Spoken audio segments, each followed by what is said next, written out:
नमस्कार श्रद्धालु श्रोताओं, आप सुन रहे हैं संत चरित्रावली, भारत की संत परंपरा के उन महान विभूतियों को समर्पित एक विशेष श्रृंखला, जिन्होंने अपने जीवन, साधना और उपदेशों से समाज को प्रेम, शांति और आध्यात्मिक जागरण का मार्ग दिखाया। आज के इस एपिसोड में हम परिचित होंगे निर्गुण भक्ति परंपरा के एक ऐसे महान संत से, जिन्होंने जाति, पंथ और कर्मकांडों की संकीर्ण सीमाओं से ऊपर उठकर मानवता, प्रेम और ईश्वर की एकता का संदेश दिया। उनकी वाणी में सरलता थी, विचारों में गहराई थी और जीवन में करुणा का अनुपम प्रकाश। यह कथा है संत दादू दयाल की, एक ऐसे संत की जिनकी शिक्षाओं में कबीर की निर्भीकता, भक्ति की मधुरता और मानवता की व्यापकता का अद्भुत समन्वय दिखाई देता है। राजस्थान की धरती पर उन्होंने जिस आध्यात्मिक चेतना का दीप प्रज्वलित किया, वह आज भी दादूपंथ और उनकी अमर वाणी के माध्यम से जन जन को आलोकित कर रहा है। आइए संत दादू दयाल के जीवन, उनके दर्शन, उनकी वाणी और उनके द्वारा स्थापित दादूपंथ की प्रेरक यात्रा पर चलते हैं।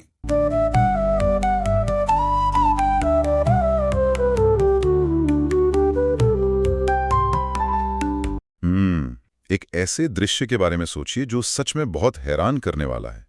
मतलब एक शांति दूत जिसने अपना पूरा जीवन दुनिया को केवल प्रेम और अद्वितीय एकता का पाठ पढ़ाने में लगा दिया हो। हाँ बिल्कुल, एक ऐसा संत जो केवल शांति की बात करता हो। सही कहा। लेकिन जब उसी संत के अनुयायियों के समूह को करीब से देखा जाए तो वहां सिर्फ माला जपने वाले या ध्यान लगाने वाले सन्यासी नहीं मिलते। अच्छा, तो और क्या मिलता है वहाँ? वहां तलवारों से लैस, खूंखार और पूरी तरह से प्रशिक्षित सैनिक भी दिखाई देते हैं। अरे बाप रे, मतलब शांति के उपदेश और हथियारों से लैस सैनिक, ये तो बहुत बड़ा विरोधाभास है। एकदम सही।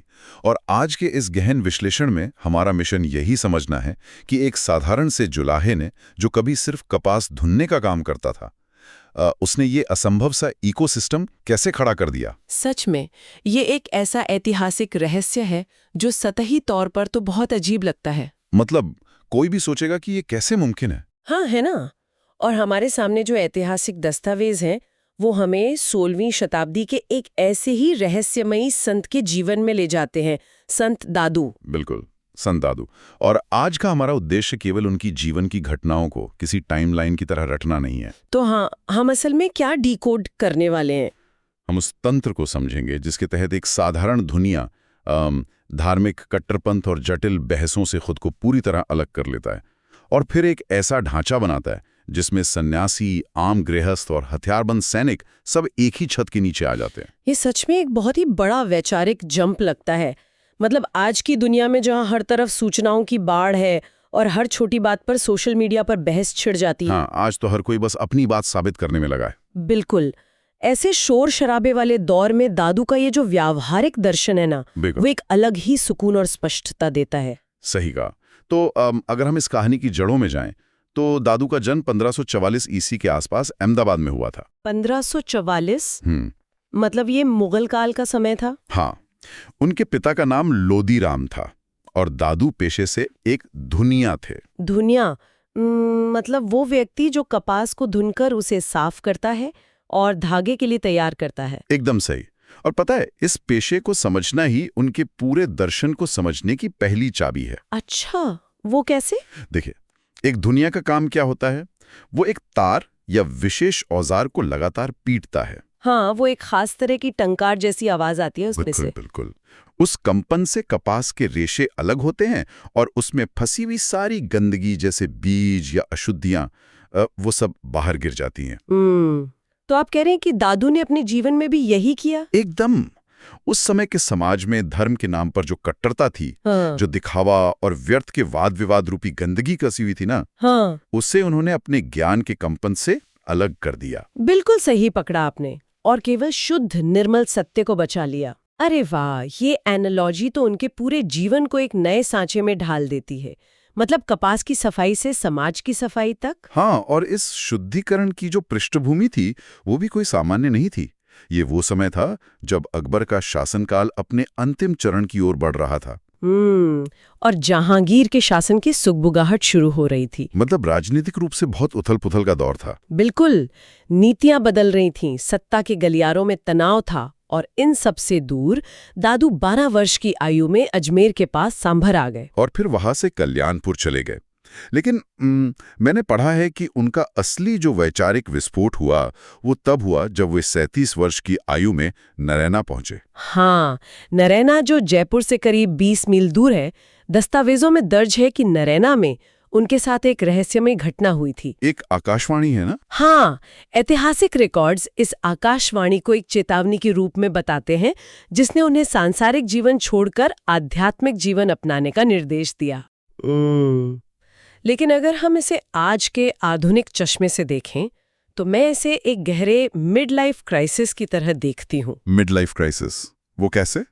मतलब 37 साल की उम्र में एक इंसान आमतौर पर अपने काम में, अपने परिवार में पूरी तरह स्थापित हो चुका होता है। हाँ, वो अपनी जिंदगी के एक ढर्रे में सेट हो जाता है। बिल्कुल, और अचानक से वो सब कुछ छोड़ दे।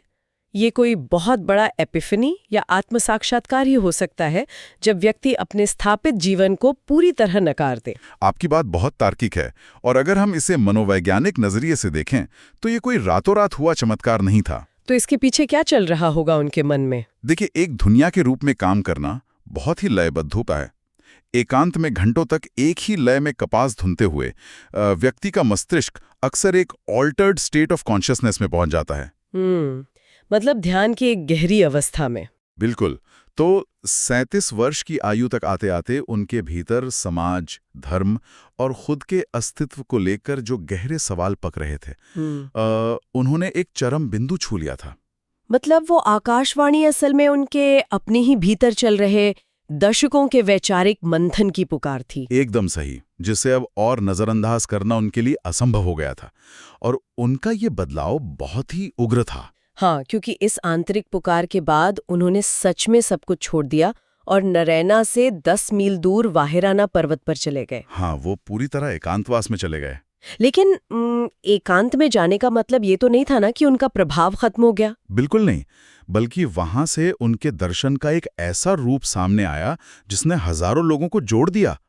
उन्होंने पीछे जो छोड़ा वो था उनके शब्दों, उनकी वाणी और उनके गीतों का एक विशाल भंडार। और उस भंडार का आकार भी सच में हैरान करने वाला है।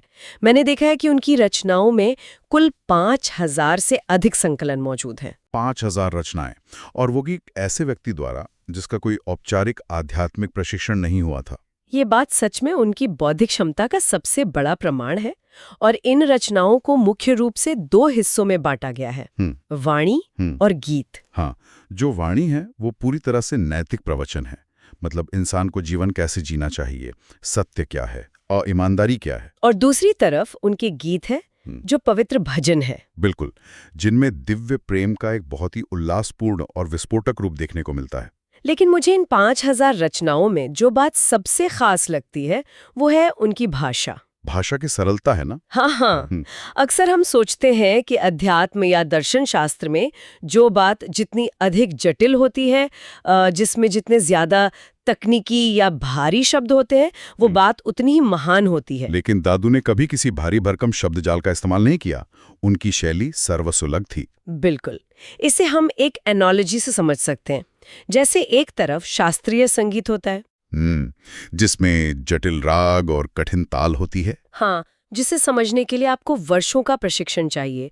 और दूसरी तरफ एक बेहद साधारण सी लोक धुन होती है, जिसमें कोई तकनीकी पेचीदगी नहीं होती। एकदम सही।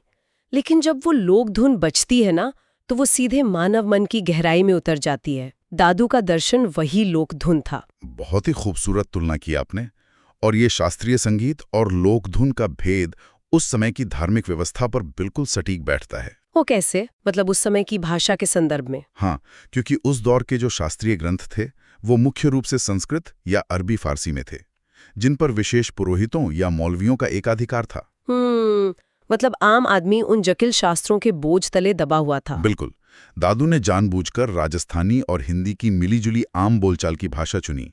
उन्होंने ज्ञान को मंदिरों से निकालकर आम आदमी के अनुभव का हिस्सा बना दिए। यही उनकी व्यावहारिकता थी। उनका पूरा जोर अनुभव पर था, तार्किक वाद विवाद पर नहीं। और यही बात दादू को अपने पूर्ववर्तियों से अलग करती है। जब हम दादू के आध्यात्मिक वंशावली देखते हैं तो वे स्वामी रामानंद की शिष्य परंपरा में आते हैं। रामानंद की परंपरा, मतलब इसमें कबीर भी आते हैं ना? हाँ, ये श्रृंखला रामानंद से शुरू होकर कबीर, अकमाल, जमाल, विमल और फिर बुधन तक आती है। और बुधन ही दादू के गुरु थे। बिल्कुल, दादू छठे स्थान पर थे और उनकी मूल आस्था कबीर के वैष्णववाद में ही थी। मैंने कहीं पढ़ा था कि दादू पंथियों के ग्रंथों और कबीर की रचनाओं में इतनी समानता है कि दादू के पुस्तकों में कबीर की वाणियों के कई हिस्से सीधे लिए गए हैं। हाँ, कबीर और दादू के बीच ये वैचारिक समानता बहुत गहरी है, लेकिन यहीं पर दादू का वो धूनिया वाला रूप फिर सामने आता है। धूनिया वाला रूप मतलब उन्होंने कबीर के दर्शन से भी कुछ साफ किया। बिल्कुल, देखिए, कबीर अपने समय के समाज पर बहुत तीखा प्रहार करते थे। वे पाखंडियों को सीधे चुनौती देते थे, बहस करते थे। कबीर बहुत आक्रामक थे अपने विरोध में। हाँ, लेकिन दादू ने उस आक्रामकता रूपी गंदगी को भी अपने दर्शन से धुनकर बाहर निकाल दिया। दादू ने तय किया कि वे किसी भी तरह के आध्यात्मिक वाद विवाद का हिस्सा नहीं बनेंगे। उन्होंने सिर्फ सकारात्मक प्रेम और शांति का उपदेश दिया। मतलब कोई खंडन मंडन नहीं, बस अपना काम करो। एकदम सही।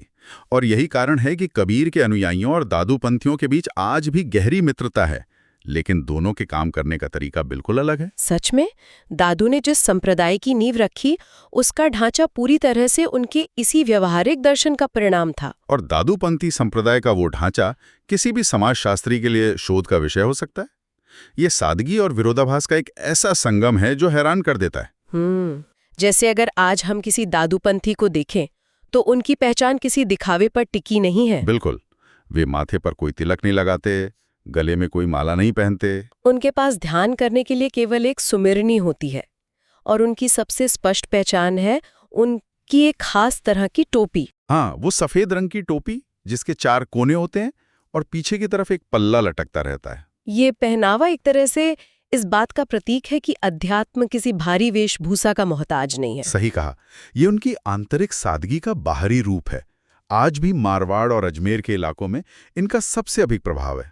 और नरैना, जो उनके आत्म साक्षात्कार की जगह थी, वो आज उनका मुख्य उपासना स्थल है। और वहाँ की सबसे खास बात जानते हैं क्या है? वहाँ किसी मूर्ति की पूजा नहीं होती। सिर्फ उनके धर्म ग्रंथों की पूजा होती है ना? बिल्कुल, वहाँ दादू के ग्रंथों को ही पवित्र वस्तु माना जाता है। ज्ञान की पूजा होती है। वहाँ हर साल फरवरी में एक विशाल मेला भी लगता है। इसके अलावा वाहिराना पहाड़ी पर भी उनका एक छोटा सा स्मारक है, लेकिन मुझे लगता है कि इन स्मारकों से भी अधिक दिलचस्प बात इस संप्रदाय के आंतरिक संवर्गों या सबसेक्ट्स में है।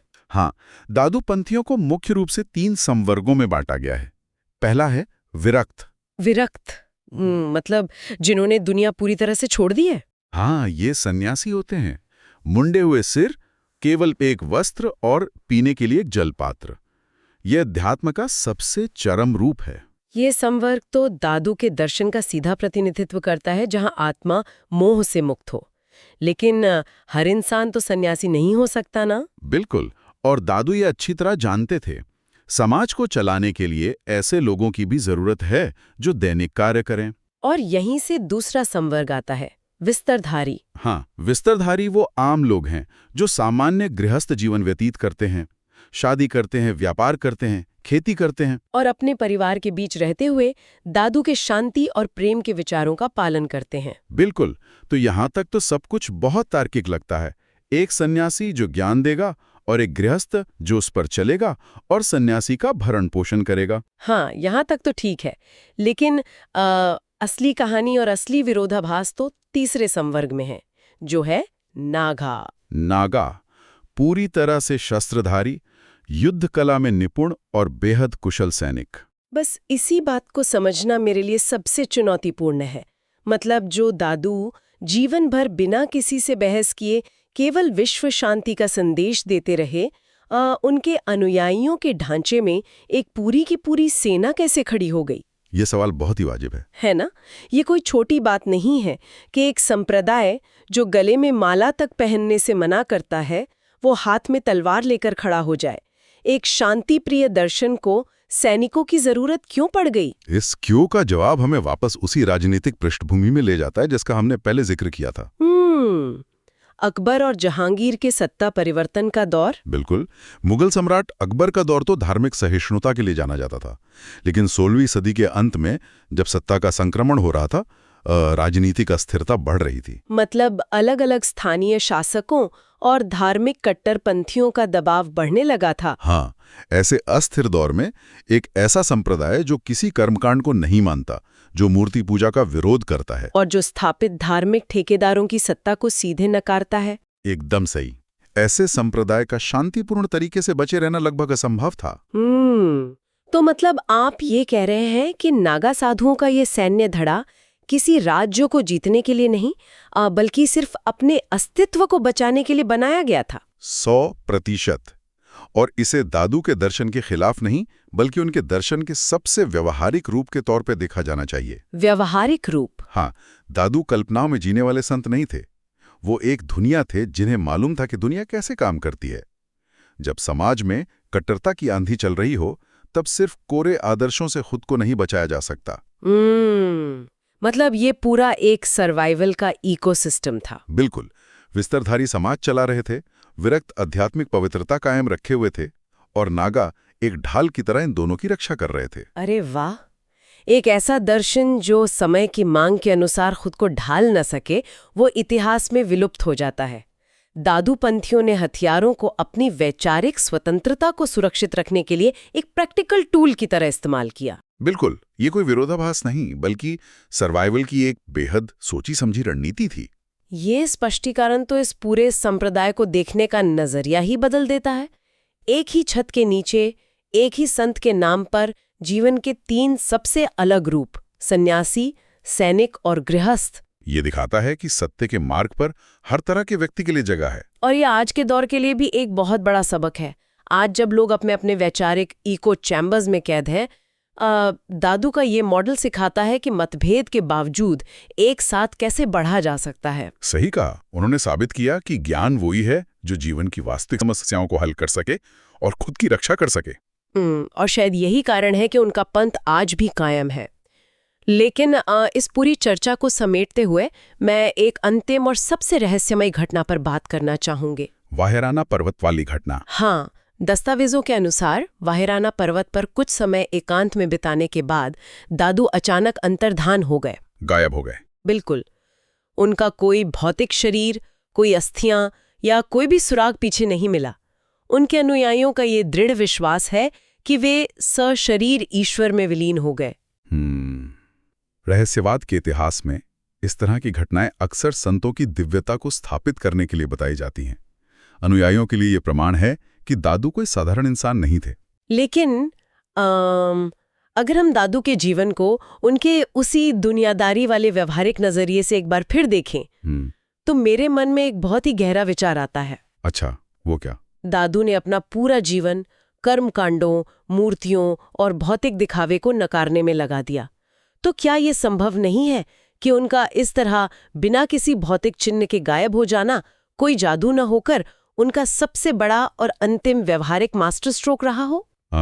ये दृष्टिकोण तो सच में बहुत ही शक्तिशाली है। इस संभावना को बिल्कुल नकारा नहीं जा सकता। क्योंकि देखिए, अगर किसी महान संत का शरीर पीछे छूट जाता है, तो मानव प्रवृत्ति सबसे पहले क्या करती है? वो सबसे पहले उस शरीर के लिए एक भव्य स्मारक, एक समाधि या एक कब्र बनाने की ओर भागती है। बिल्कुल। और फिर धीरे धीरे वो समाधि एक मंदिर बन जाती है। लोग उस संत के विचारों को भूल जाते हैं और केवल उस मिट्टी की या पत्थर की पूजा करने लगते हैं। बिल्कुल। हाँ, कर्मकांड फिर से शुरू हो जाते हैं, जिसका दादू ने जीवन भर विरोध किया था। तो अपने शरीर का कोई भी भौतिक चिन्ह न छोड़कर क्या दादू ने जानबूझकर ये सुनिश्चित नहीं किया कि उनके अनुयायी भविष्य में कभी किसी समाधि में न उलझे? ये एक ब्रिलियंट थॉट है। उन्होंने अपने अनुयायियों के पास कोई विकल्प ही नहीं छोड़ा। अगर उन्हें दादू को खोजना है तो वो किसी कब्र पर नहीं जा सकते। उन्हें दादू के शब्दों में ही उन्हें खोजना होगा। बिल्कुल। और जैसा हमने पहले बात की, नरैना में आज भी केवल उनके धर्मग्रंथों की पूजा होती है, किसी मूर्ति की नहीं।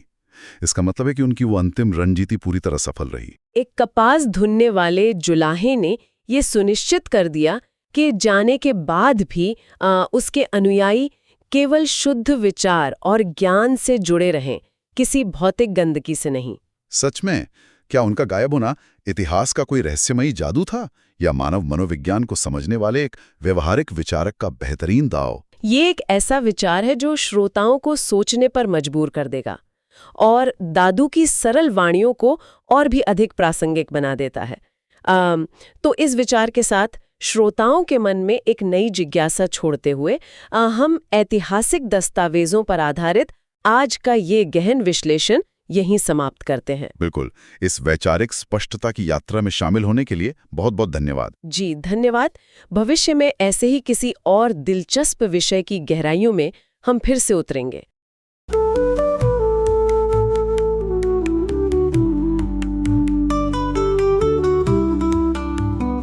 तो श्रोताओं, यह था संत दादू दयाल का प्रेरणादायी जीवन और उनका दिव्य संदेश। दादू दयाल ने अपने जीवन और उपदेशों के माध्यम से यह सिखाया कि ईश्वर की प्राप्ति बाहरी आडंबरों, कर्मकांडों और दिखावे से नहीं, बल्कि निर्मल हृदय, सत्य आचरण और प्रेमपूर्ण जीवन से होती है। उन्होंने मानव मात्र को एक ही परमात्मा की संतान मानकर विश्वबंधुत्व और समरसता का संदेश दिया। उनकी वाणी आज भी हमें याद दिलाती है कि सच्चा धर्म मनुष्य के भीतर प्रेम, दया, क्षमा और आत्मिक जागृति का विकास करना है। यही कारण है कि सदियों बाद भी उनकी शिक्षाएं उतनी ही प्रासंगिक और प्रेरणादायक हैं जितनी उनके जीवन काल में थीं। यदि आपको यह प्रस्तुति पसंद आई हो तो संत चरित्रावली को फॉलो करना न भूलें और इसे अपने मित्रों एवं परिवारजनों के साथ अवश्य साझा करें। अगले एपिसोड में हम किसी अन्य महान संत की जीवन गाथा और उनके आध्यात्मिक संदेश के साथ पुनः उपस्थित होंगे। तब तक के लिए अनुमति दीजिए। नमस्कार। जय संत वाणी, जय मानवता और परमात्मा का स्मरण करते रहिए। हरि ओम।